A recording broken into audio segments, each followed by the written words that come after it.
Welcome to the Juan on Juan podcast with your host, Juan Ayala. And welcome back to another episode of the Juan on Juan podcast. What is up? What is up? Make sure to follow us on social. I always say us. I'm always speaking in like plural. Follow me on social media at the Juan on Juan podcast. Make sure to join the Patreon, patreon.com/the Juan on Juan podcast. Follow the goodness on there. And today, we're going to be talking about some heretical shit. Okay, we're gonna be talking about some heresy. Okay, heresy. And today I'm joined by Eduardo Cano. What's up, bro? Do you want me to call you Eddie, Eduardo? What up? Eduardo Cano. That's my government name, my author name. But on here, you know, when I'm laid back, I'm just esoteric Eddie, or Eddie. It's cool. And I encourage the listeners to go check your stuff out. Eddie, can you plug that real quick before we dive any deeper into this awesome episode? I can already tell it's going to be good. Absolutely. Instagram, Esoteric Eddie. I got a lot of personalized content on there. And then Esoteric Eddie TV on YouTube for videos and documentaries. Does your voice hurt, bro? Have you been talking a lot today? No, dude. I have like a weird voice. It fluctuates a lot. Like it's just like that, man. Yeah. It's all good, bro. Yeah, what helps, right? We've been talking about how people tell you to start your own podcast, which I tell everybody they should start their own podcast. For me, it's therapy. So, you know, but to each their own, but it helps to have like a cup of water or something, right? To keep those vocal cords lubricated. So make sure to check his stuff out there. And then today we're going to be talking about your book, The Lucifer Mystery Revealed. And it's interesting because is it weird that we're both 27? Hey. I'm 27 too, bro. And there we go. And you were raised in a religious household. I was raised in a religious household, right? And do you feel sometimes talking about this, like, do you get that feeling like, man, God's gonna be pissed at me for talking about this, right? Oh yeah, God and my grandma. Yeah, my grandma, bro. My grandma would strike me down if she understood. Because here's the thing, bro, and I wanted to start off with this quote in the book, and I encourage listeners to go find it. I got mine from Amazon. You can check them out on there. This, I think, sums up pretty well this whole matrix that we're in, right? It is the gripping power of indoctrination that foments the discord in our warring societies, fighting for their personal truth instead of our human truth. When I read that, I was like, right? We're all ideologies, right? How you say in this book, fighting against each other. That's what Plato talked about, right? Where these thoughts that come from higher, above, from this other dimension, if you will, right? We're all, I've always said this, we're all just thoughts fighting against each other. Because I don't like the way you feel about something. You don't like the way I feel about something. So here we have this conflict. And I talk about the reptilian overlords a lot. But these are the archonic forces, right, at work in this world. And that's been a theme since the beginning of time, right? Divide and conquer. That's where that comes. Divide, conquer. It's easier to manipulate a congregation of people versus a whole collective conscious. And, you know, we live in a society where there is a lot of simulacra, a lot of symbols, a lot of different things that 9 out of 10 people, 9.98 out of 10 people don't understand what they're looking at or what they're reading or what they're saying and all this stuff. And if we come together as a collective consciousness, I think that's where we would do the most damage, right? If you have enough people who think that the moon is made of cheese, it's probably going to be made of cheese, right? But they put all these symbols in these indoctrinations, right? Since we were small, like me, I was raised Pentecostal Christian. And since I was like 7 or 8, I remember the coming of Christ has been since as far as I can remember. I'm 20 years in, bro, and I'm still waiting, right? And the reason I picked this book up was shout out to the homie Romy, right, from Rising from the Ashes podcast, that he put me in touch with you. And it's been something that I've always, a lot of the things in this book I've talked about, and the way you wrote the book just put everything together. What I love about it, real straightforward, very user-friendly book. You did a great job. I want to congratulate you on the great job that you did deciphering everything and putting it in terms that, an idiot like me could understand, right? And I'm in this circle of things. So when I'm reading, I'm like, oh, that makes a lot of sense, right? And when you know something, but you don't really know the history behind it. Yeah. One of the things in this book, I call him Alistair Cuckley. That's what I call him. And I had asked a friend of mine, what were his contributions to the occult world? And here we have, you broke that down, what he did for the occult. And, he translated the work of Eliphas Levi, but then he also said he was the reincarnation, which I thought that was stupid, but hey, it is what it is. What made you want to write about something so full of dogma? And right, because when we think Satan, Lucifer, the devil, right, which could be said that are three separate entities, right, that you break down in this book, what made you want to start off in this? Like, what inspired you to write a book on such a heavy subject that really resonates either well with people or negatively? Absolutely. Well, I've been researching the esoteric, the occult, the conspiratorial for well over 10 years, 27 now, as you are. And I started looking into this stuff around the age of 12 to 14 when I got into psychedelics, into certain music that was like opening my mind up, and just heavily reading and researching. And so from that point to now, I learned a lot, and I made different attempts at trying to write books and make documentaries. So I've gone through variations as an artist and a scholar. But a couple years ago, around the age of 25, I decided to kind of like revamp myself as a scholar and artist. And that's when I came back out as Esoteric Eddie, with the YouTube channel, the Instagram, and this current book. And so it took me 2 years to write.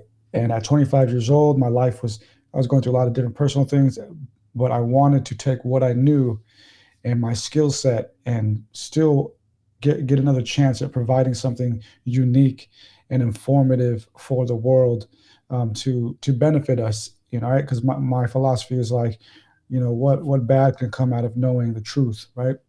So before I started writing the book, I already knew the answer as to who Lucifer really is. I knew the answer, but I wanted to present that in a way that could be, as you said, user-friendly or easy for people to understand. So when I wrote the book, it was mostly, number one, me giving myself another shot at trying to present some work that could be respectful and professional, or respected as professional, but also just choosing a topic that would be unique and powerful, for the people, to start opening up that discussion about looking at things more truthfully and honestly.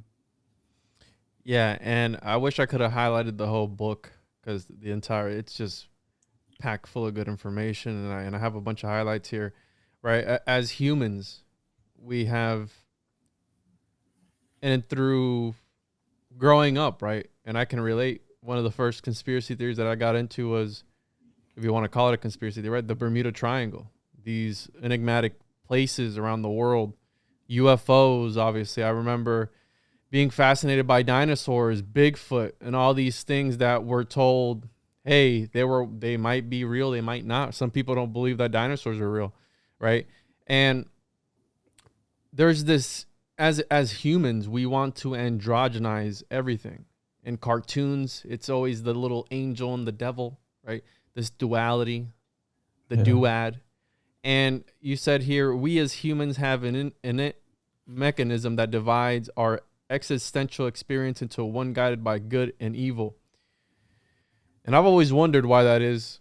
And after reading this book, it kind of made me think of, this is all bullshit, right? All these wars that have been fought, all these religions that have been brought forth from that one mother religion, right, if you will, it goes back to Sumer. Yeah. What if none of that would have ever happened? What if we wouldn't have let these egotistical church fathers put in, right? You have, I think one great example, I don't know if you mentioned this in the book or not. I think you did, Constantine, right? Or where he wanted to use it as like a divine right to be able to rule over people. So it's better if I say, "Hey, God sent me," versus if I say, "Hey, no, I'm just who I am. I just want to talk about this. I am the ruler." Well, who the fuck sent you? What can we think of? Oh, just say God sent you. Yes, God sent me. Yes. Well, and okay, that's fine. You can rule over us. That's it. Right? And I also think that we know that fears can be passed down genetically. Right? Fear is a thing that can be passed down genetically. That's been proven.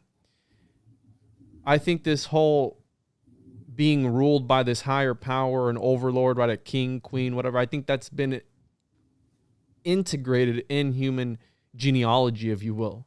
This idea that we need to follow people who, like Manly P. Hall talks about how hierarchy has an effect on the psyche, right? If you have those experiments that they do with the prisoners and the guards, where when you flip them, it's just chaos because they have a status within society. They feel that, do as I say, not as I do, right? And then we see that today. People worship these political figures nowadays, and they're pretty much demigods. They are gods on earth. They have security out the ass. They're untouchable if you really come to look at it. This is like how the Egyptians pharaohs must have been back then when they would come out and talk to their people. You couldn't get near them. And it's the same ideology that we see today. But again, through this indoctrination that goes back way, way back, which I believe, right, is linked to these ancient bloodlines of people and these ancient families. That's a real thing. People look at all this stuff as conspiracy, but it's all connected. And I always ask myself, I have this nihilistic side of me where I was listening to the first ever episode I ever did until now. I'm a completely different person, like 100%. Looking into these subjects, talking about this stuff, I'm a different person completely. And I have this nihilistic side of me where I go, it's all bullshit. None of this matters. You know what I mean? This is all a construct of people, of egos, just all throughout history. It's a cosmic game of telephone where we're just saying the same things and then it just gets misconstrued. But wait, it doesn't fit the narrative. Change it up. Then they change it and then just people keep caring. Do you think 1,000 years from now we're still going to have Christianity or Judaism or anything like that? I think about that a lot, man. I think about like how much longer can these religions last and hold out?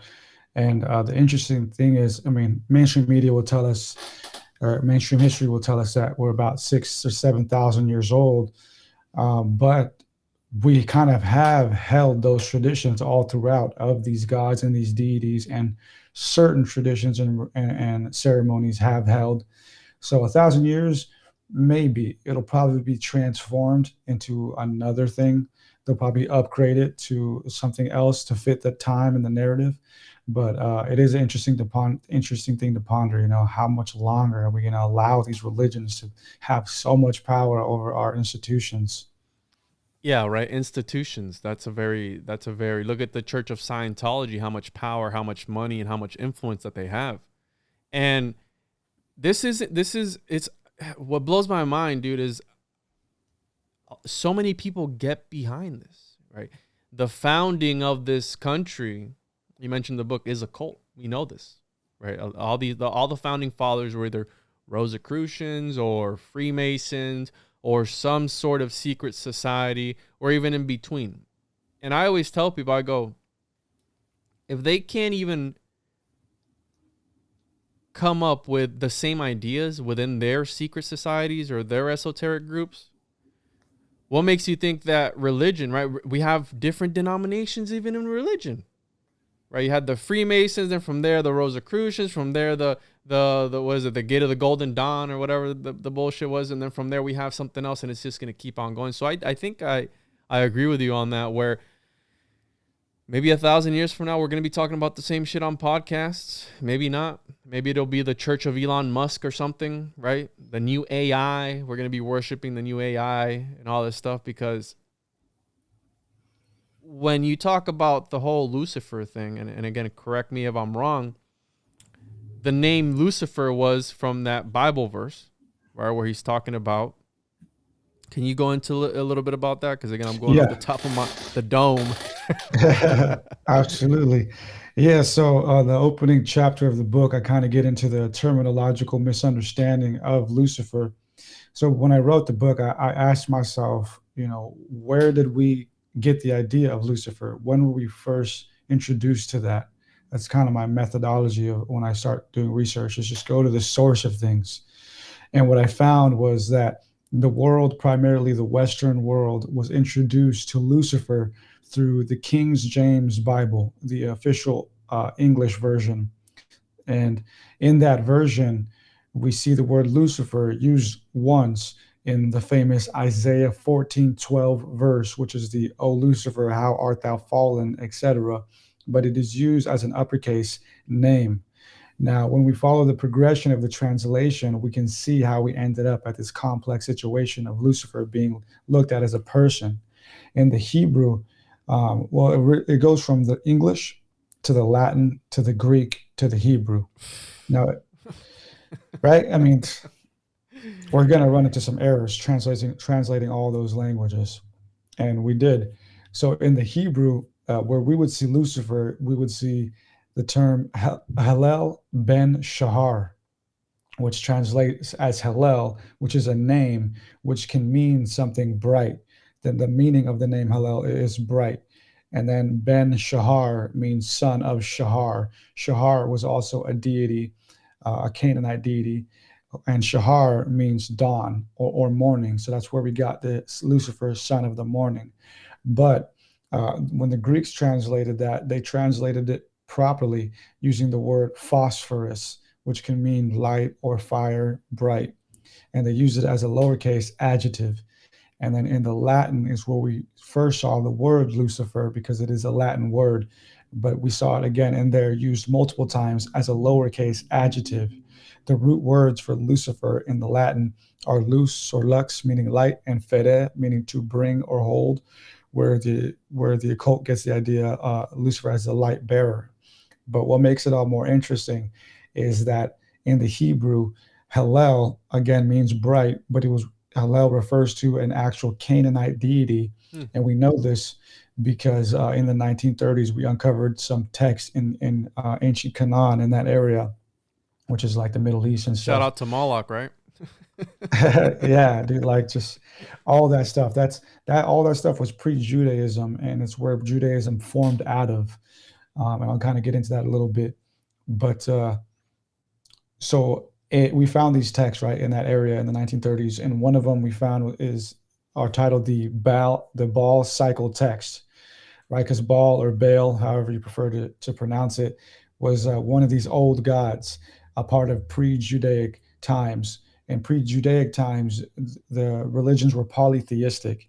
At the top, you had El, and then below El, you had all these different gods and goddesses. And one of those at the top was Baal, who was kind of like this, like hell bent dude, just like out there for dominion. Rebellious, right? He wanted to like fuck the system type of thing. Absolutely, very similar to the Babylonian Marduk. But in these texts that we found, there's a small story where Baal decides to step down from his throne, and the gods are kind of conversing like, well, who's going to rule in his stead? And this god by the name of Athtar decides to step up to the throne. And when he steps up on the throne, he realizes he's literally too short for the throne. So it's decided that, he's not fit to rule. And in that text, scholars have concluded that deity, Athtar, was the Hallel that Isaiah was referring to, because in the text, it's stated that Athtar is the son of Shahar, another ancient Canaanite deity. So why Isaiah used the word Hallel is uncertain, but Isaiah was a prophet and a scribe and a royal one at that. So he was educated, he was intelligent. And keep in mind, Judaism can be broken up into two categories: pre-exilic Judaism and post-exilic Judaism. And that refers to the time when the Babylonians came and took them captive for some time. pre-exilic Judaism was loose. It was polytheistic. It was barely forming. It was pulling from the old world. And then they were held captive by the Babylonians, and that's when they fortified and strengthened, and that's when the Bible was written and all this stuff was put together. Now Isaiah was written right at the crux of that. So he was during the last generation before the Babylonians completely took over. So in the famous Isaiah 14:12 verse, he wasn't talking about a Lucifer. He was insulting and prophesizing against the Babylonian kings, saying these things about them. And what makes it even more interesting is that Hallel, the Greek phosphorus, the Latin Lucifer as a lowercase, are all terms that can also mean Venus. And Venus, in its celestial mythology, is the brightest celestial object in the sky preceding the sun. I mean, every morning, depending on where you are, you see Venus before you see the sun. But so Isaiah, he's using all this metaphor of Hallel, Astar, Venus, and he's using it as a metaphor to the Babylonian kings, saying that you think that you are something of importance, that you are bright, you're like Venus, you think you're going to last, but the sun or God will soon overshadow you. Yes, and it's just like the book of Revelations where John is talking about the political times that they were in, right? The seven-headed serpent or beast was the seven emperors of Rome, and the beast 666 was Nero Kaisermar, supposedly. But here's the thing about all this stuff, right? It can be interpreted 100,000 different ways. My whole thing about religion and my view has changed where I look at religion not to bash anyone's beliefs, but as a guide, right? Some people need to be guided in life. I look at the Bible as a manual on life to a certain extent. The 10 Commandments at its core is pretty much don't be a piece of shit, right? Do good, love thy neighbor, listen to your parents, don't kill anybody. Basic stuff that you need to. And remember, in the time where it was presented to Moses, he had a bunch of people he needed to rule over. Essentially, they needed organization, because without laws, there is anarchy. So you could again understand where he was. Again, if it was divine intervention or not, that's a whole different thing, right? The acacia tree was burning and it was DMT, a DMT trip, and he was. That's a whole different thing. But understand that he needed organization over this exodus of people. Right? Was it 40 years that they were roaming the lands, or Yeah. that's a long ass time. So again, you needed to have some sort of again hierarchy, right? Because the hierarchy, like, hey, I was sent. Who you say? Who do I say sent me? I am that I am. Who sent you? God. You know what I mean? Like they needed to find something, again, this divine intervention, which we always go back to that, right? Religion for me now is, I believe in a higher power. I believe in something that is ruling everything and keeping everything in order, even though the universe does have natural order, right? Survival of the fittest, if you will. I don't think that we should, that this entity or this higher power, the source, should be labeled as such. Maybe he's not a old man on a throne somewhere in heaven with a bunch of angels, right? Because that's the picture that we're painted from a Christian point of view, where he's this person, don't masturbate because that's bad. You know what I mean? They just do good. And he's omnipotent. He's always watching you, your every move. That's a great way to keep people at bay. If you need to go to church, you have to pay us. It's a brokered experience now, bro. You have to pay us in order to achieve divinity. And we might save you a seat up in heaven if you're good enough, okay? If you repent for your sins and you do what you're told, we might save you a seat up here, and the rest is history. Now, so we have that interpretation, which again, this is what people have dedicated their lives to understanding these texts, right? These texts that were written thousands of years ago. Another interesting person that came up, which I had heard about this before, and I forgot where I heard about it. But again, a lot of the things that you wrote in your book, I had either heard before or had previously read about, and it just didn't stick to me. This Saint Lucifer of Cagliari, can you go a little bit about him? Because that follows Isaiah's thing, right? So it's Isaiah first, and it goes down. You have all these Canaanite and Sumerian entities, if you will, that, you know, their pantheon. And then it just trickles down, again, this cosmic game of telephone. And then we have this Saint Lucifer of Cagliari. Can you get into him a little bit? Yeah, Lucifer of Cagliari. Cagliari, Italy. Kind of sounds like calamari, but it's like Cagliari. Yeah, so the interesting thing is there's another aspect as to maybe why the word Lucifer was used in the Latin Vulgate, the Latin translation. So the Latin translation, which was primarily used by the Roman Catholic Church, was commissioned by the Pope to be translated by a dude by the name of Eusebius Hieronymus, famously known as Jerome. If you go to like theological school or whatever, like you're gonna find that you're gonna learn about Jerome. He's highly regarded within the church, and so during that time period, which was the 300s, when Jerome was writing the Vulgate, the Latin version, the Constantinian dynasty was ruling at that time, and they were kind of like scuffling paganism into this new Christian empire again to easily control the vast empire. And during that time, Christianity was not a unified religion. You had all sorts of Christianity. So the church and the institution with the state, they were trying to find a way to unify it. They were asking themselves, you know, what are we going to teach? What books are we going to keep? Which ones are we not going to keep? It's when you're having like the Council of Nicaea and all that stuff as well. So during that time, there was a schism within the church, and that schism was known as Arianism. And Arianism taught that Jesus Christ was just a regular man who was given authority by God to be Christ, to be given the title Christ. Yikes. So, yeah, I mean, that opens up a flood of corruption right there. So that brought justification to the Constantinian dynasty and the church to say that, well, in that following that logic, then any person could be given that right as well. And the Constantine used that, you know, to his benefit and said that he was Christ on earth. He was given the title Christ. And there were some anti-Arians at the time. Constantine said that? Yeah, pretty much. He was viewed as like the Christ on earth. Really? Not that he was Jesus, but that he was given the title Christ. Yeah, like the Gnostics believed that the Christ consciousness, right, possessed the Jesus character when he was baptized, right? And then you get the Manichaeans and the Mandaeans and all this stuff, right? I mean, that's where all that comes from. That's interesting. I didn't catch that on here. I don't know if you put that in the book. Yeah, it should be in there. But so at the time, you had these Arians preaching that who were, you know, giving favor to the Constantinian dynasty. So all these bishops were kind of like selling out and going with that. And then you had all these other bishops who were anti-Arians who were opposing this heretical idea, who were saying, no, Jesus is God, was God, incarnate as a man.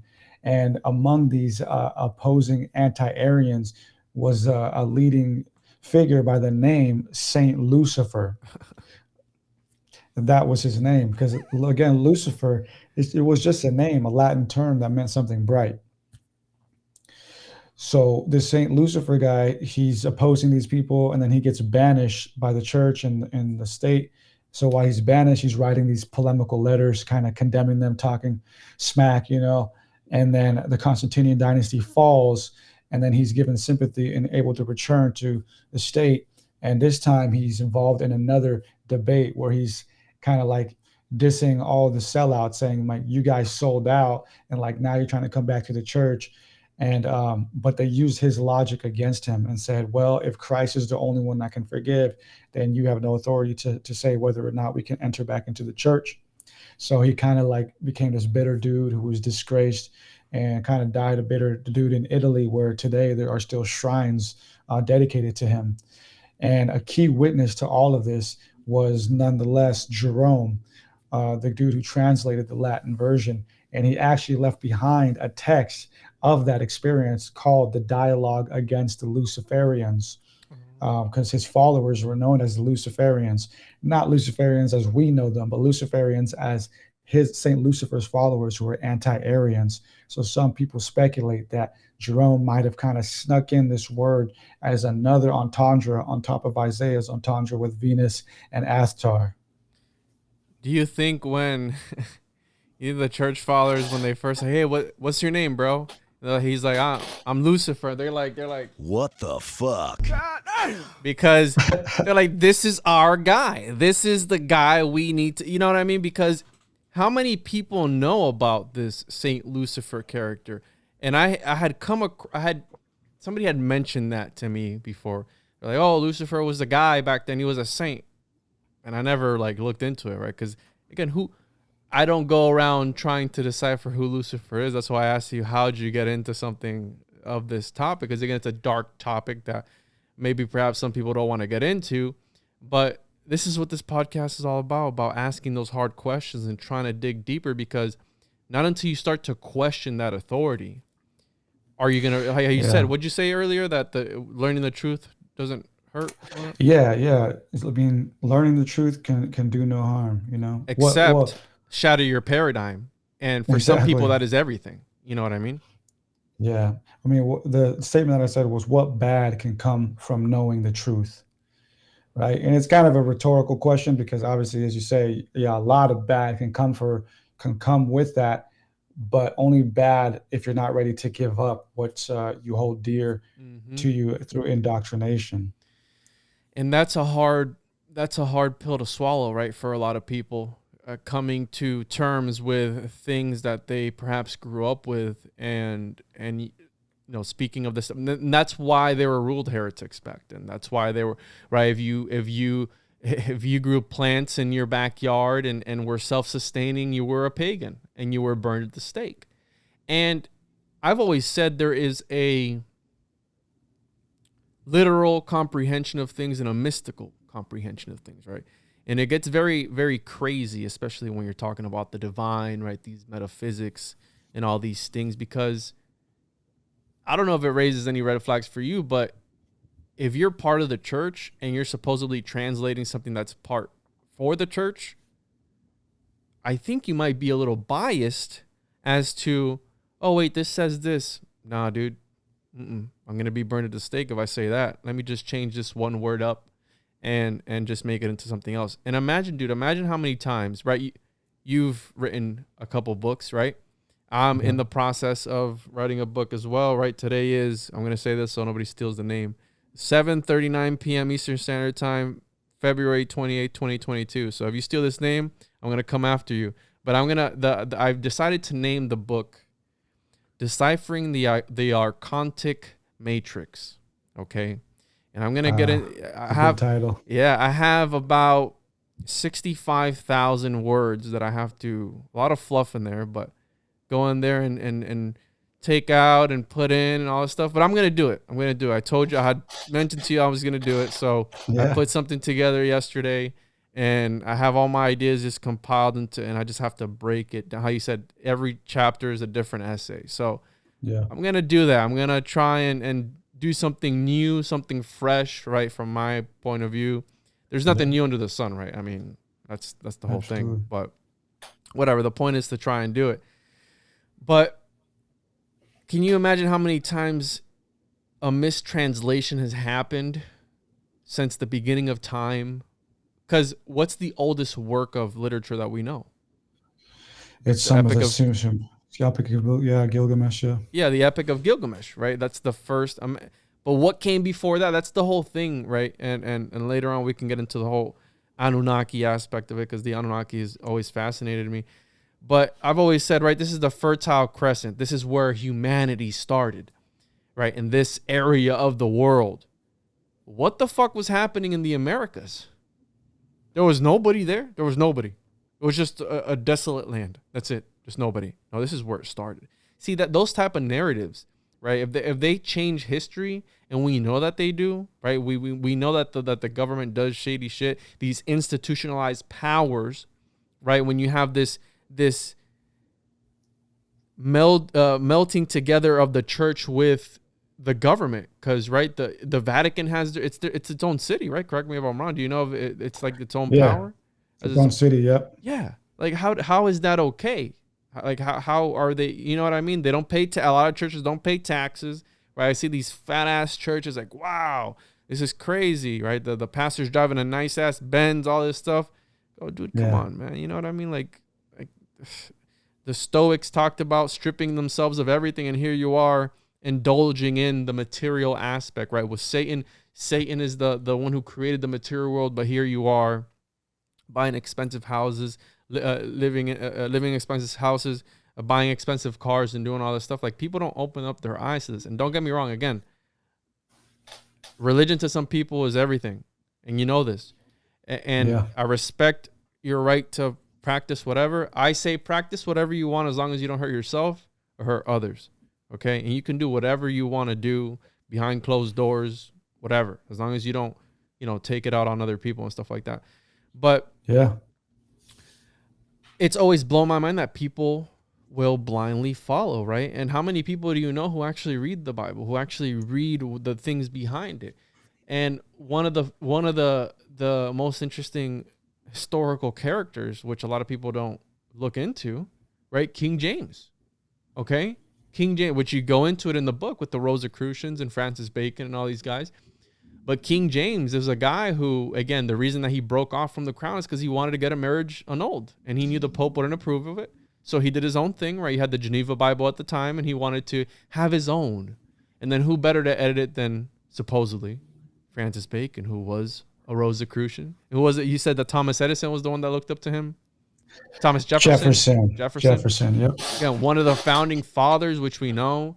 They were all occultists. They had a paranormal experience within the signing of the Declaration of Independence. Do you know about that? I've heard about like the mysterious speaker. Yes. That guy. How crazy is that, dude? That's wild. That's a wild story. I was actually looking back into that recently, like trying to dig some information on it. It's pretty, it's wild. It's not too much on it, but it's a fascinating story. It's almost like an egregore, right? Where they all collectively had this idea. They all knew that they signed the Declaration of Independence. That would be their death sentence if it failed. Yep. And what better way than to, like how they do in the movies, that victory speech of, let's go fuck them up. And it's like, let's do it. And then when they all signed, where's homeboy at? Well, I thought it was you. No, I thought it was you. No, I could have sworn it was you. And they were all pointing fingers. Some say it was this person. It was a mysterious figure that manifested himself in that room and then dissolved right back into the ether. Like, who knows? That's the wildest thing, bro, that happened, right? And they write about this. But back to the whole, I think this is all bullshit narrative. I do think, right, the system that we have now is really, I mean, we talked about maybe in 1,000 years if we're going to be talking about this stuff, but I had a doctor on, right, a scholar of church history. I don't know, have you ever heard of Joseph Lumpkin? No. He's written a couple of books, and he has an encyclopedia of rejected scripture and something else. I forgot the name of it down there. Joseph Lumpkin. Yeah, Joseph B. Lumpkin, Dr. Joseph Lumpkin. I've had him on my podcast, and I remember we were going back and forth, and I'm like, hey, dude, I was alluding to the idea of, hey, it's bullshit, because there's all these translations, right? And I think I said something about, it started with the Greek, and he's like, no, it didn't start with that. It started with, I'm like, you're just proving my point that it started with this, then it went to this, then it went to this. Come on, something is not going to add up. I mean, do you speak Spanish? Yeah, not 100% fluently, but yeah. But you know how words change, right? And I've been playing with this idea of starting a Spanish conspiracy podcast because the community is underserved. And that'd be badass. But I think that I wouldn't be able to, I go on these rants where I wouldn't be able, unless I do Spanglish, be able to convey these ideas, right? How do you say Anunnaki in Spanish? El Anunnaki. I don't know. You know what I mean? Like you have to say the same thing. El Anunnaki. So again, I think you like fortified this idea of where do we go from here if this is all a figment of a narrative, right? A figment of our imagination. If this Lucifer character, the Satan character, this devil character never existed, why do we have a full system that works? Like it works since the beginning of God knows when. It works, but obviously it has to do with people not woke enough. I don't like that term, but awakened, right? Yeah. And yeah. Why do you think that? Why do you think people carry these ideas? Do you have a hypothesis on that, or or an idea of why people just take it and run with it? Because I mean, you know what I mean? Like it's Yeah. Well, bothers I me. think, yeah, absolutely. I mean, I think we're always trying to find the meaning of life, of course, right? And more so back in the day. I mean, now it's like everything is meaningless, with the digital era and stuff. But it wasn't always like that back in the day, right? Like BC times, that was very respectful, and that was like the goal of the mystics, was to try and decipher the meaning of life and where it all started. And we time and time again, they were all kind of basically saying the same thing and realizing the same thing. Like, for example, in the Egyptian pyramid texts, which are the texts that the Egyptian religion is based on, they speak about the afterlife and how it's a realm that one must prepare for.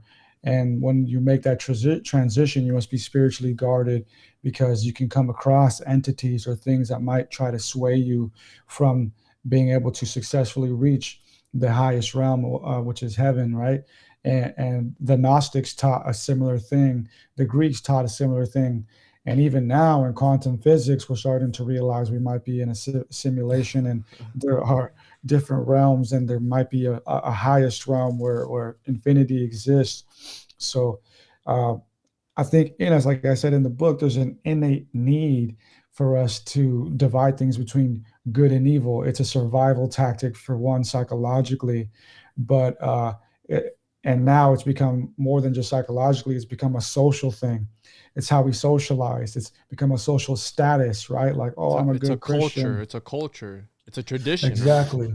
So it's all psychological, really, when you break it down. But I also like to say that it's not just psychological. It all started with an event that was very impactful to our psyche, right? So at some point, according to the legends, if we follow them, that we did have an interaction with these supposed deities who came here, created us, taught us all that we know, and then just left. And it was that abandonment that created the need for religion. It created the need to carry on their legacy through these weird ceremonies and rites and symbolisms. And we're so far removed from that time period where we live with the gods, that now it's just a fantasy. And instead of actually, remembering them, like our ancestors might have done, we just view them as symbols. We view them as the cross, or whatever.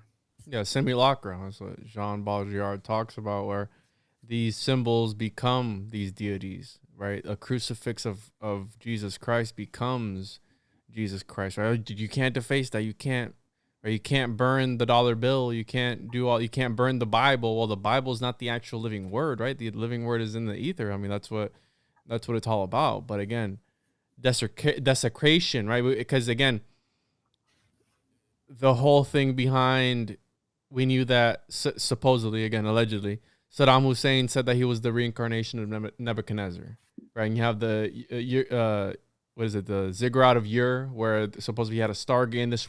This was the weapons of mass destruction, and he was collecting all these artifacts.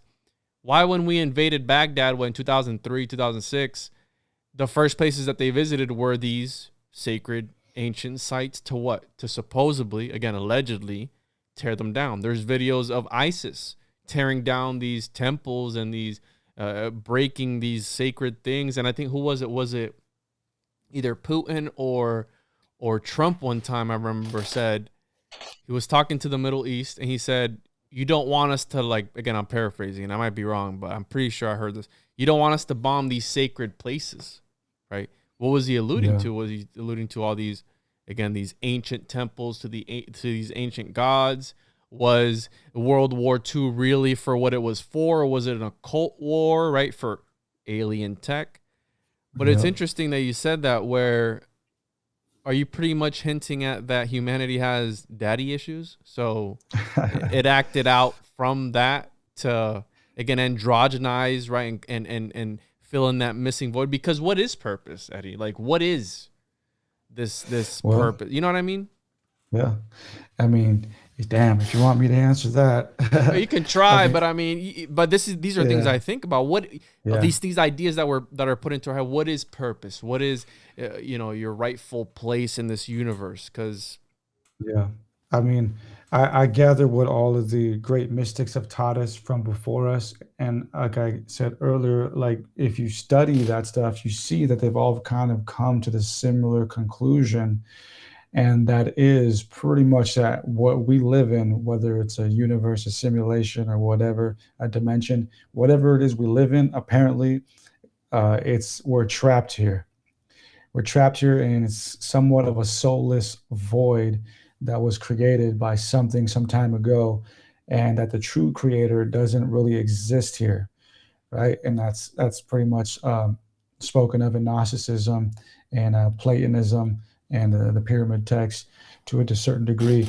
So I would say the purpose is, as the yogis would teach us as well, is to get in tune with our spirit, awaken our consciousness, elevate out of this simulation, out of this realm, and back to the source. And we don't know what that is. We don't know what that looks like. But apparently, at one point, we came from there. So the purpose is to try and align ourselves back in remembrance with that and remember who we are, remember where we came from to get out of here, because what we're in is a trap. Now, that's the spiritual metaphysical purpose. The purpose on this planet as a human being, I think, is simply just to leave this place better off than we found it. Yes. With my first mushroom trip, I came to the conclusion that we are a cancer to this world. We are a cancer to this earth. And we only have one, but yet we still continue to desecrate it and choke it, right? In a sense, we're just choking away this life that again, we only have one of. And chapter 2 of the book, one of the things that stood out to me was, at first, the Lucifer mythology was something used by the Christians to make sense of the evil in the world and as evidence of the corruption that can take place when one goes against the will of God. They took ancient scriptures from culture that they did not fully understand in a language they couldn't comprehend and molded a new model of the past involving our involvement and purpose with those or that which created us. Again, these ideas that are regurgitated over and over again, and we know about this, right? These ancient civilizations all talked about the same deities, just put different names on it, right? The Greeks inspired the Romans, the Egyptians inspired the Greeks inspired the Romans, so on and so forth. And here we are today, supposedly, because time, again, is a human construct. And we know Joseph Scaliger in chronology, was a Jesuit, invented the AD and BC system that we know today. So who knows if there's corruption even behind that, right? You have the whole you like the Tartaria conspiracy, bro? You subscribe to it? It's wild. I have yet to fully understand it, but I'm fascinated by it. Yes, this hidden history, this missing link. And I've done a one solo episode, and I think I titled it The Lost Connection to the One, right? You have Plato talking about emanationism. They were emanationists, that the one, the source, emanated reality from the center. Then you have Yaldabaoth, right? The demiurge that was created from Sophia, who, with his little demon posse, came together and they were like, hey, let's create something. You're divine too, right? Why don't you just make something that's going to, look like the real thing, right? Like a reflection of the upper eons, okay? We're in the lower eons. This is hell, right? We are in hell. But when you tell people, one time I told people about the demiurge and the Gnostic cosmology, and they told me I worship Satan. And I said, bro, first of all, I don't, just because I speak about this stuff, because that's another thing, right? When you speak about something, you automatically, oh, you believe that? No. I don't think the moon is made of cheese. Could it possibly be made of cheese? Probably. Is the world flat? It could be, right? I mean, do I believe it? No. But it's something to entertain, right? It's a good idea. But when I said this, again, somebody who's indoctrinated, who has been conditioned, who is still being conditioned, they took it as, oh, well, you worship, well, doesn't it say that the devil is the ruler of the material? He created it. Well, he created everybody. You know what I mean? And through gnosis, you're able to ascend into the upper eons. And gnosis is whatever it is to you, this sacred knowledge, right? Where you're talking about this purpose, this fulfillment, because we're emotional creatures at the end of the day, and we let emotions rule everything. I mean, if I don't like your idea, I'm going to attack you. No, you know what, Eddie? Fuck that. I don't like the way you feel about that. I don't like that idea that you just came up with. And this is how wars have been started for less. You know what I mean? Wars have been fought for less, and hundreds of thousands of people have died because of just conflicting ideas, which is wild to me. You know, we're all one. Yeah. We're all in this together. We're a collective consciousness. But again, the powers that be, the archons, the reptilians, whoever it is, the Anunnaki perhaps, are the ones that are controlling this false matrix reality.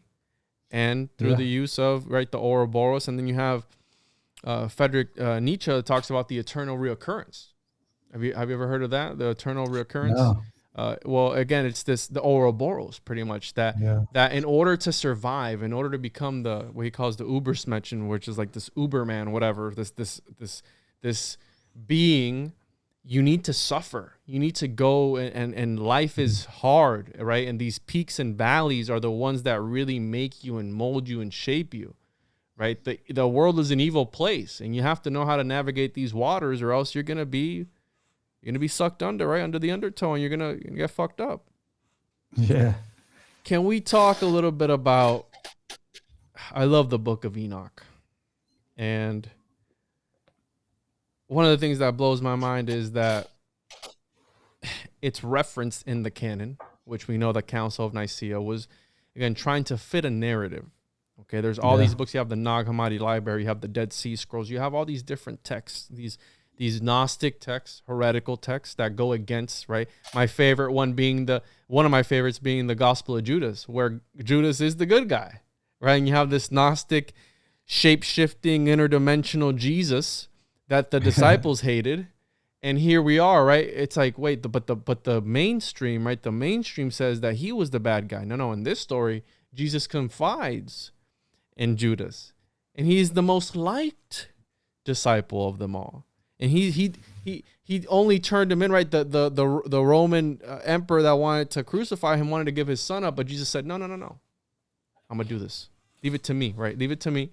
And the reason that Judas kissed him was because, again, he was a shapeshifter and he wanted to identify him. So you have these crazy sci-fi stories. Yeah. And and I've brought this up to people in the church, like, hey, have you ever read so-and-so? No, don't read that.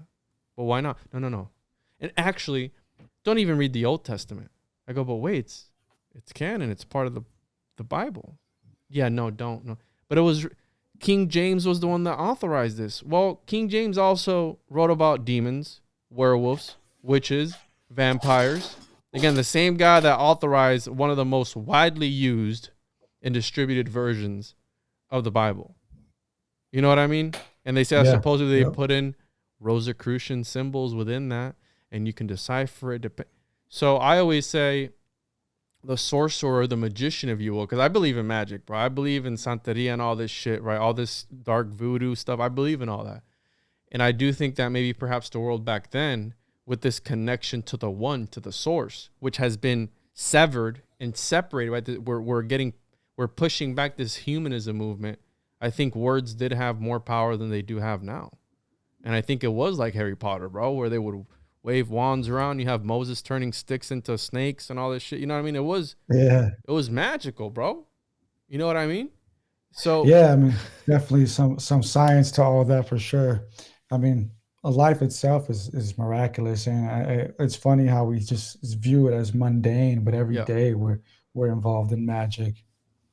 I consider myself an alchemist, bro. I think all podcasters are alchemists because when you really break it down to its core, right? The ancient alchemist in his cave, that cave is replaced with 4 walls, and we're using words to transform the thoughts of people, right? Because I can say something right now that could resonate with you on a deeper level, which is what Plato understood, that the arts resonated with people on a deeper level and it affected their soul. So I can say words and transform the way you feel or think about something. So again, we're all alchemists in a way.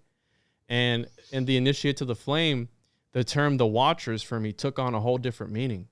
You know, we have the divine alchemist, right? The divine alchemist who's creating reality, the universe. Yeah. And the Watchers are those initiates, the initiate alchemists who are there to see the divine in work, right? In the flesh, in the metaphysical flesh and blood, right? The Watchers. And then we have the book of Enoch, which I wanted to get into with you about, and then relate that to the Anunnaki, because I love the Anunnaki. So can you give for those? There's 3 books of Enoch. The ones that are really most popular, obviously the first one. The second and third supposedly are copies. Again, I don't know how much you know of it. I know you wrote about it, but correct me if I'm wrong. The second and third were just some spin-offs. The first one being very crazy and heretical. But can you give a breakdown of the Book of Enoch a little bit so the listeners can have some context? Yeah, absolutely. And how this related to the Lucifer thing. Yeah. So the Book of Enoch used to be canonical. It used to be highly regarded in the first couple of centuries BC. So much so that some have said that that Paul used to carry it around with him, and some of Jesus's most famous statements are kind of like paraphrases from the Book of Enoch. And even in the book of Jude, verses 14 through 15, were direct quotes from the Book of Enoch. So at some point, this was highly regarded. And the contents of it are the story of Enoch, who was a patriarch of Noah. I believe he's his great grandfather or grandfather. So it's Noah's ancestor telling a story of these fallen angels coming down to heaven, physical beings. It describes them as physical beings coming down here and interacting with us and showing mankind different types of sin, as they call it, like just random stuff that the angels taught us how to use weapons, how to use makeup, talking about these fallen angels coming down here, basically, teaching us like dark magic. And then there were some good angels that came and picked up Enoch and showed him secrets as well, and showed him all these different things in heaven and the celestial atmospheres and here on earth and all these different things, and told him that, there was a calamity coming and that his grandson or great grandson Noah would be enduring this, and that his people, his generation, his descendants would be enduring this. So he'd have to preach the truth and all that. And then before they come back and abduct him and take him for good. So it's a very like psychedelic story, and it was highly regarded as canon in the early BC. And then somewhere around the 300s, it started being taken out and excluded, and was actually banned from being taught or read by the Constantinian church. And the reason why, no one really knows, but it's just interesting because the fallen angels used to be looked at as corporeal or physical beings, and then they kind of got phased out and now are just like regarded as this fantasy or spiritual beings that never really existed. But the Book of Enoch says otherwise. It says they did exist. They were physical beings. They interacted with us and may have actually, mated with us. And to me, covering that story up is like covering up our true history, which goes all the way back to the Sumerians and the Anunnaki, who did the same thing and who are the fallen angels I believe that Enoch is actually talking about. Yeah, and you have the Nomos, right? The Nomos people, the Dogon from the Dogon tribe, these fish-headed entities that came out of the water and had metallic crafts and taught them again agriculture and all these different knowledges, astronomy, and they saw the Sirius star system before telescopes were even invented.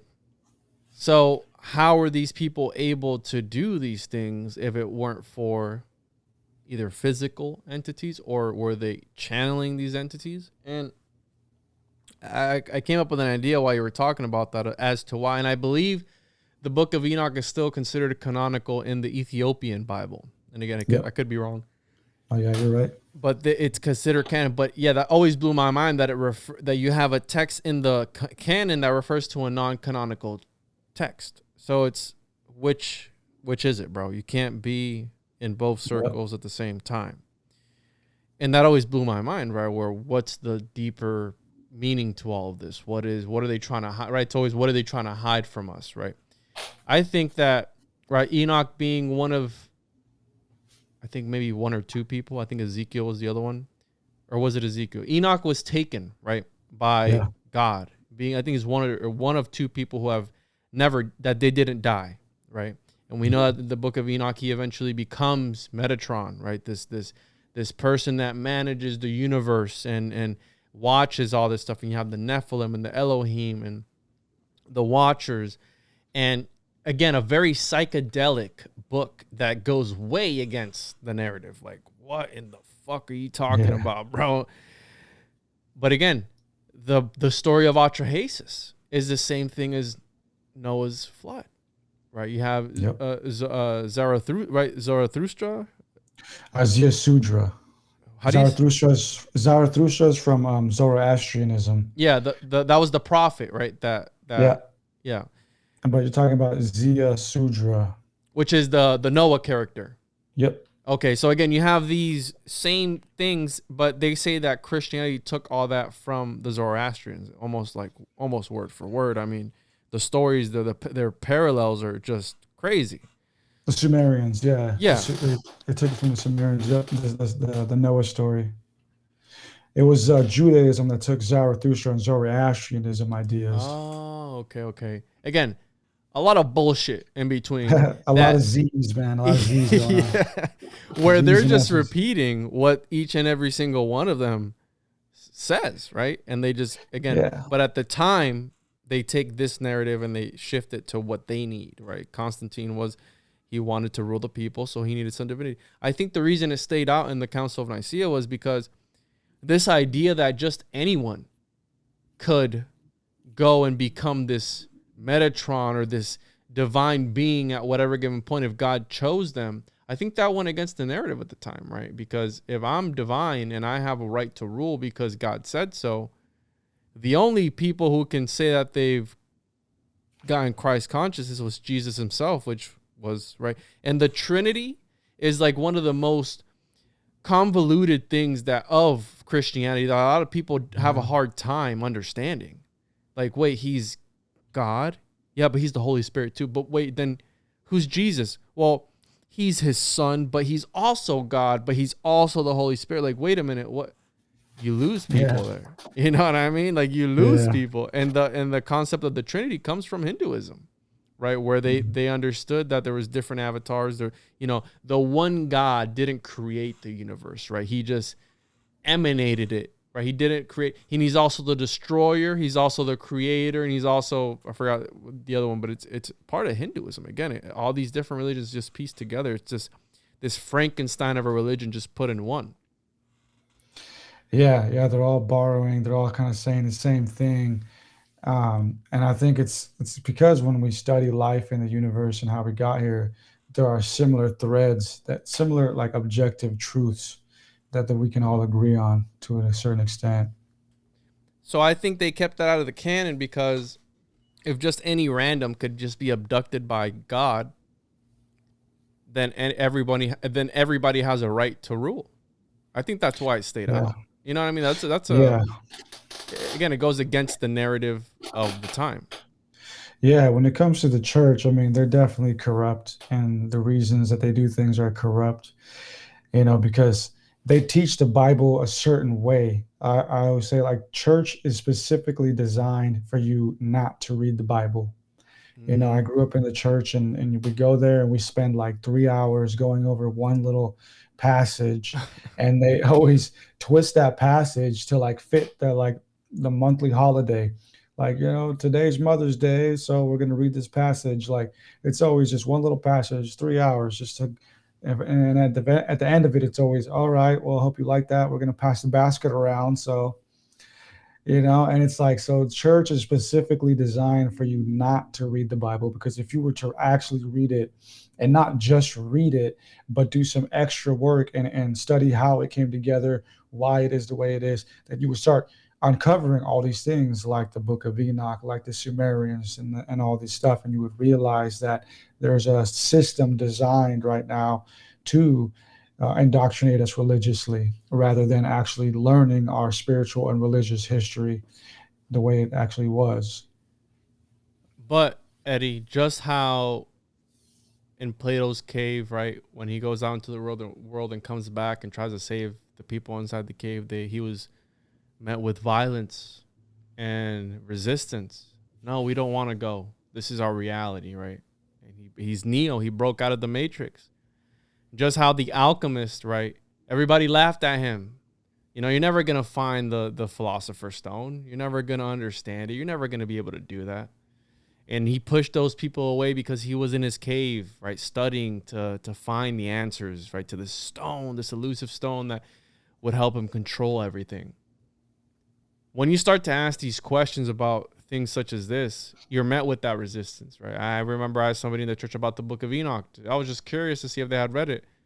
He said, I recommend that you stay away. I said, but why? It's non-canonical and it doesn't contribute to anything. And I go, well, I think it's interesting. And I think all this shit is fascinating. So I'm going to go ahead and read it anyways, bro. You know, just when you deprave somebody of something, you just make them want it more, right? This rebellious nature in, again, the Lucifer character, right? This light bringer, right? That is supposed to. The reason that the demiurge didn't want you to eat from the tree of knowledge is so you would understand that you are in a false reality, that you are in a false prison and trapped for eternity. And once you learned of that, they have become like one of us. And I brought this up to somebody in the church the other day. He goes, no, he meant like one of us, like the Holy Trinity. And I go, yeah, that's a good argument, but I like to think of it more of one of us, like the 7 gods that decree, right? Perhaps the Anunnaki. Yeah. Can we talk a bit about the Anunnaki? As it's been a subject that I've always been fascinated with, Zecharia Sitchin and his work, right? How do you think maybe he was compromised, right? Because I know how you feel about him. Do you think that maybe he had some sort of maybe bias against the church and against everything else, that he was able to construct this whole pretty much story of creation on his own? Do you think there was any intervention there from outside powers, perhaps, right? It's possible. It's something that some people have speculated. I haven't studied his life in depth, but I have studied it a little bit. And what I do know is Jordan Maxwell, right, who is a famous scholar in this field, the conspiratorial field, one of the pioneers. Jordan Maxwell was close to him. Really? Yeah, Jordan Maxwell was really close to Sitchin and actually helped get some of his books published. Oh, wow. He helped get some of his early books onto shelves in bookstores and stuff on like a commercial level. And Jordan Maxwell, some have said it was compromised. I don't know. I mean, but I also actually personally know a guy. Now, I'm not really close with him, but I personally know a dude here in San Diego, where I'm from, who was friends with Zecharia Sitchin and also helped him get published in his early days. And I've listened to what they both have to say about Sitchin, and my honest opinion is I think Sitchin was just kind of a mundane guy. He was just a mundane dude who just had a very fascinating revelation that he honestly believed and wanted to present that, and also make a ridiculous amount of income off of it as well. Not that that's bad, but he shook the world with his work. Mm-hmm. And what's funny though is when you watch some of his older interviews or like his older press conferences, you can kind of tell that he's kind of like tired of talking about it. Like I've watched interviews where he's like multiple times hemes kind of like, are you tired yet, bro? About talking about Lucifer? No, man, I'm excited, dude. I'm excited. But so my honest opinion is that I don't think he was like compromised by secret societies. Matter of fact, I also know some people have that I've met him have also pointed out that he was approached by Hollywood so that they could use some of his ideas in movie scripts, and time again he would say no, like hell no, like I don't want you guys to do all your corny shit with this, like because he believed in it, like he thought this was real history. And if you read his works, you can tell he has a great admiration for the Bible, and maybe not the church, but the Bible. Yeah. Mm-hmm. So my honest opinion, not so much compromise, more of just a mundane dude who was very passionate about what he learned. So we see these figures, right? The Anunnaki, where it is a group of entities that supposedly, right, that you have Anu, which is the head figure, and then you have Enki and Enlil, which in a sense it's almost like a trinity, right? You have Sophia, the divine feminine, in there. You have Christos, the thought of itself thinking, right? And then you have the thought that came first of the Gnostics, their little trinity. But I've always found it interesting that there are other entities mixed in with these three, right? Not so much from the Christian point of view, but right, what the Anunnaki, they also had a sister and they had some other, right, lower. Yeah. It was more familial. Like it was definitely Yeah. like a family structure. And what makes it interesting is, as when you read the Anunnaki story, it's not that like Anu was like the end all be all creator. Actually, he used to be the cupbearer of another deity by the name of Alalu. So Really? So you had somebody yeah, above him. yeah, at one point. So Sitchin put together the story. What he did is he put together Sumerian, Akkadian, Assyrian, and Babylonian Yeah. stories and weaved it all together, and even brought in like just all of the mythologies and kind of pieced it all together. But yeah, Anu wasn't like the end all be all creator. He was actually just another, we would call it deity, but he was just another person. He was just another royal person, but he was actually the cupbearer, which is a term that was used in ancient times to mean like basically like, it was a weird thing that people used to do way back in the ancient royal days. You'd have the king and his cupbearer, which is pretty much like his servant, but it's the person that might like as an assistant. It was his assistant, but who was like next up, you Assistant to know, the regional manager type of shit. pretty much. But but they were like next up. So like it had if they were a good cupbearer or whatever, they had like access to the throne to succeed. But anyway, so like Anu was actually Alalu's cupbearer, but in the stories, Alalu was like this reckless, just like arrogant dude, and ended up getting chased out by his people. And then Anu challenged him to a battle, and apparently it was a naked battle. Not that that matters, but Nice. Yeah. just wrestling in the nude. That's right. But these dudes, they battled, and Anu took him down, and then won the throne that way. So the story of the Anunnaki isn't like the way we view Jesus and God, where it's like this almighty, omnipotent, untouchable, unseeable thing. Like, and the Sumerians talk about their gods as very anthropomorphic. Like they were just like us. They just were Walking much more gods. powerful. Yeah. Exactly. Yeah, and I've always related these demigods, right, to when the Nephilim and the Elohim came down and started fucking everybody. The Yeah. byproducts, right? You have the Minotaur, the Harpies, the Bigfoot. I think Bigfoot is a descendant of the Nephilim. That's why he's interdimensional. He's divine, so he can just piece out of this dimension, and that's why you don't ever catch him. So again, these things, right? Because we know that when they were done inserting themselves into the daughters of men, they started procreating with the animals. So they were just going crazy. You know what I mean? They were just going crazy. That Yeah. character that you said that, so I've always found the story of Jacob when he wrestles the angel kind of weird, because if I meet you for the first time, like, hey, bro, you want to wrestle? Wouldn't that be weird? Like, hey, bro, you want to wrestle? It's like, sure. What, you want to wrestle naked, bro? Like, you want to just go at it and just wrestle? Didn't Gilgamesh and Enkidu wrestle as well? Yeah. Yeah. There was a lot of like wrestling motifs back in the day.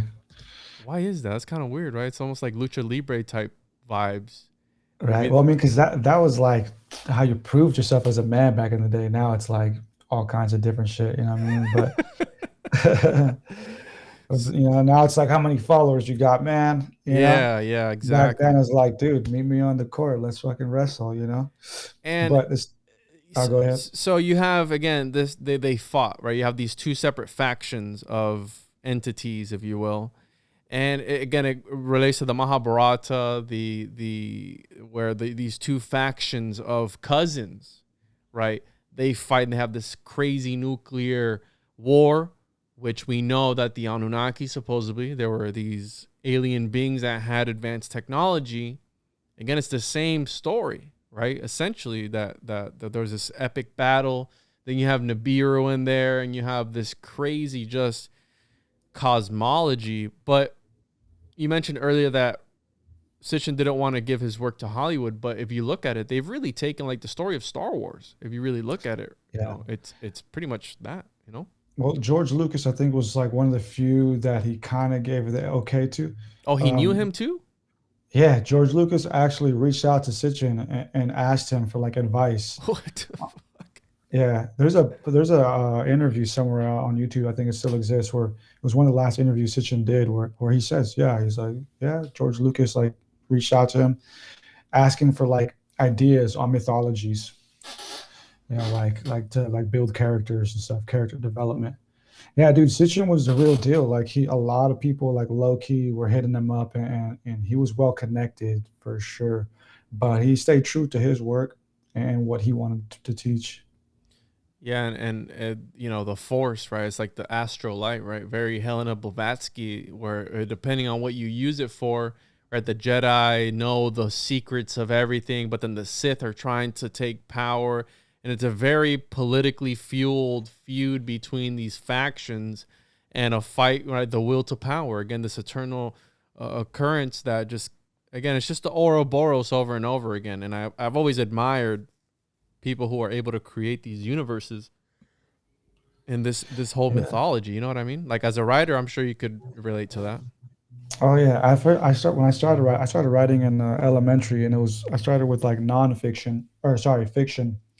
I wrote a couple of fiction books when I was like in elementary, like full length books, but I never published them or anything. But then I moved into like nonfiction now because I just trying to do that. But I might get back to fiction later on once I'm established and I can kind of kick my feet up a little more, you know. But no, man, I mean, people are always buying and biting off the Bible and ancient stories. And when it comes to like the Mahabharata, like the Hinduism, a lot of that stuff came later. Early Hinduism was like stemmed off of the what they call it, the Vedas, Mm-hmm. right? The four original Vedas, and Zoroastrianism also came from the four original Vedas.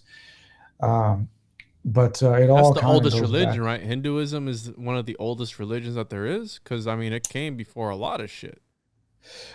So I mean, that's what they say, but not really. I mean, legendarily speaking, because the Vedas themselves, which are the source of Hinduism, so like without the Vedas, there'd be no Hinduism, right? But the Vedas themselves can only be dated to like the 1400 BC, Really? around that era.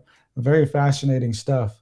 But some people have speculated that the Indian civilization precedes the Sumerian civilization. I haven't studied that in depth, but I mean, as of right now, the Sumerians and their writings are the oldest. There's archaeology that goes way farther back, but as far Mm-hmm. as like a writing and a structural civilization, I don't think anything precedes the Sumerians as of right now. But even they tell us about times that precedes them. They talk about in the Sumerian king list, which is like this like cylindrical text.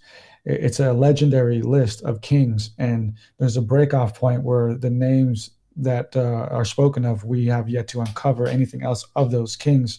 And the king list goes all the way back to like 432,000 years ago. Mm-hmm. Damn, that's fucking wild, bro. That's Yeah. crazy. And that's the Sumerian kings list, right? Where they ruled for thousands and thousands and thousands of years, like each king. Yeah. And it gets like gradually smaller, and like the more recent kings are only ruling like, I don't know, a couple hundred or something. And it's interesting how, like in the Bible, it says, I think after the Nephilim are attemptedly wiped out, then the Bible just enigmatically says, and then after those days, the days of man were shortened to 100.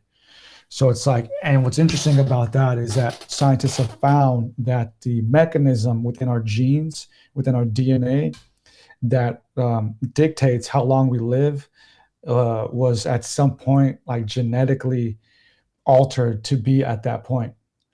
So they're called telomeres, I believe. Like they're like the telomeres of our DNA are the mechanism that dictate how long a human being can live. And all of our scientists have realized were like deliberately set to where they are.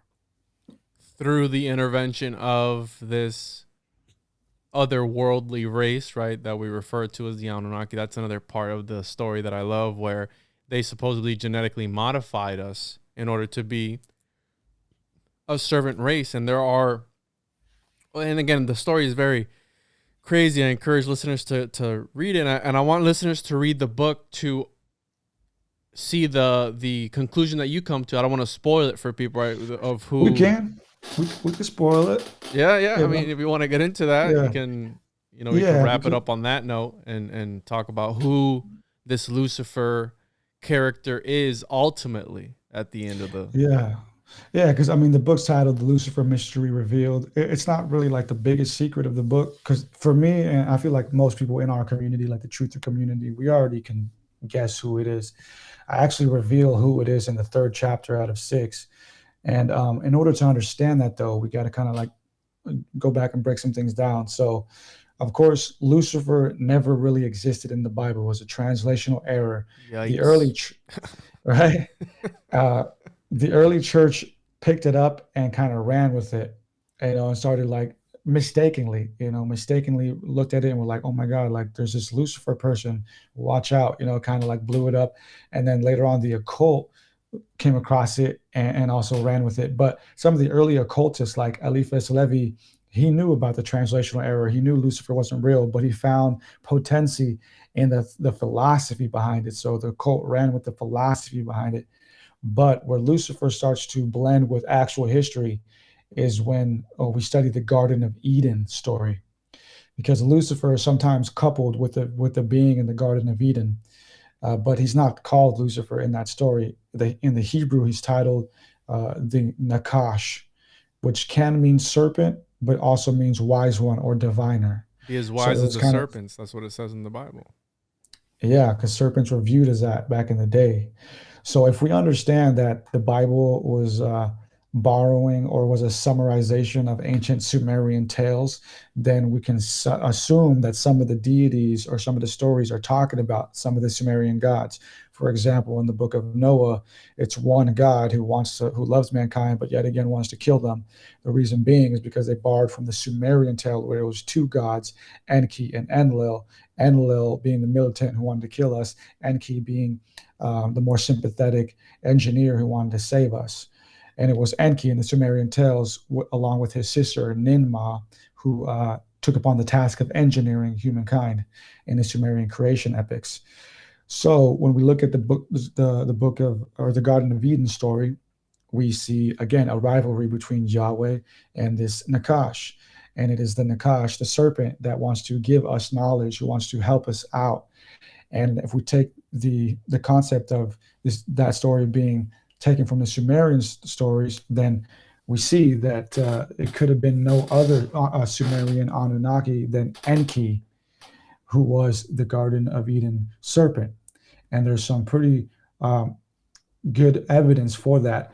One of them being that in the Sumerian terminology, there was a word equivalent to Nakash, that was Ushum-gal, which literally meant great serpent or like wise serpent. And the Sumerians would call their deities Ushum-gals, and Enki was an Ushum-gal. And Sir Henry Rawlinson, considered the father of Assyriology, the study of Sumeria, Akkad, Babylon, so on, says of Enki, and I'll quote here, that he functions as the source of all knowledge and science, and that he is figured by the great serpent. And we also have many other scholars, such as E.O. James, who wrote a lot on Sumer and the ancient Levant, saying that Enki was the personification of divine wisdom and the source of all esoteric knowledge.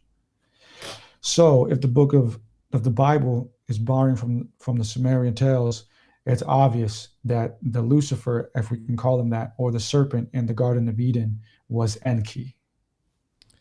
Interesting. And I had heard that before as well, but because you can see, right, this figure all throughout history, this trickster god that right, you have the other one that wants to save humanity, but then because he's in love with the creation, and then because you see that even in Greek mythology, right, where they're coming down and procreating with right, that's how you get Hercules and all these, again, demigods that are genetically modified and that much higher consciousness and all that stuff. Do you think that, and it was Nakash, right, that was the term, Do you think that's where Nagas come from in the Hindu sense of things, right? You have the Naga people where there were these supposedly serpents, and you have the statues of the Nagas in Hindu mythology and all these places. Do you think that's where that also stemmed from, right? The serpent mythology? Yeah, I think so. I think there is an etymological connection there. Yeah, because back in the day, the serpents and the serpent imagery was viewed as like great, righteous, but then at some point it was kind of flipped. Mm-hmm. And that's how I've talked about that. I've done complete episodes on this where the inversion of the symbolism, right? We see it's like, oh, you're how do they call it? You're a snake, bro. You know what I mean? Like you're bad. You know, the snake. I was always, when I was growing up Christian, they always told me, oh, the snake drags itself on the floor because it's the scum of the earth. You know, it's the lowest. And at one point it could walk, but it turned into a snake because, again, it tried to defy God or something. Because, again, Eve tried to get Eve to eat from the tree of knowledge. And then there's a quote, right, in Gnostic cosmology, you have the eagle and the serpent, where the eagle is Yahweh and the serpent was supposedly Sophia, which I forgot who it was. It was Miguel Conner that said Sophia also means, I think, something. I forgot what he said. I was listening to the episode that you did with him, and he related to something else. I forgot the word for it, but it's like Sophia is like the Greek for wisdom. Wisdom, yeah, something like that. Where again, the snake be as wise as the serpent, but you see eagles, right? Even in the symbology of this country, the eagle, which is supposed to be the bad guy who's trying to entrap you in this matrix, but yet the bald eagle is the American bird. And then you have the Mexican flag where it's the eagle eating the serpent. Again, this inversion, I believe it was the Byzantine Empire that had the two-headed eagle on their flag, right? Again, you have this eagle symbolism, but again, we're always told, oh, you're just a snake, you're so bad, you're trying to connive people and play them and all this stuff. Again, is that done on purpose in order to disconnect us from whatever that symbology may be? Who knows? But again, I encourage people to look into it. I encourage people to ask these hard questions. That's what I'm all about, and that's what I have this podcast for. And again, I encourage people to check out your book, bro. I really appreciate you coming on with me and chopping it up. We talked a lot about a lot of subjects that are near and dear to my heart. Enoch, Gnosticism, and the Anunnaki, especially, which are the ones that I really started with and started. It starts off somewhere. It's the tip of the iceberg, and you keep digging deeper and deeper and deeper. And I appreciate you coming on. Can you tell the listeners one more time where they can find your work, bro, and how they can get a hold of you if they want to, and whatever else you want to plug? Yeah, man, absolutely. And thanks for having me. This was a fun one for sure. You can find me at Instagram, Esoteric Eddie, or YouTube at Esoteric Eddie TV. Awesome, dude. And I'm going to ask you to can you send me the title page for your book so I can put it as a title for the podcast? Yeah. And thanks, Eddie. Make sure to check out his work. Make sure to follow me on social media at the Juan Podcast.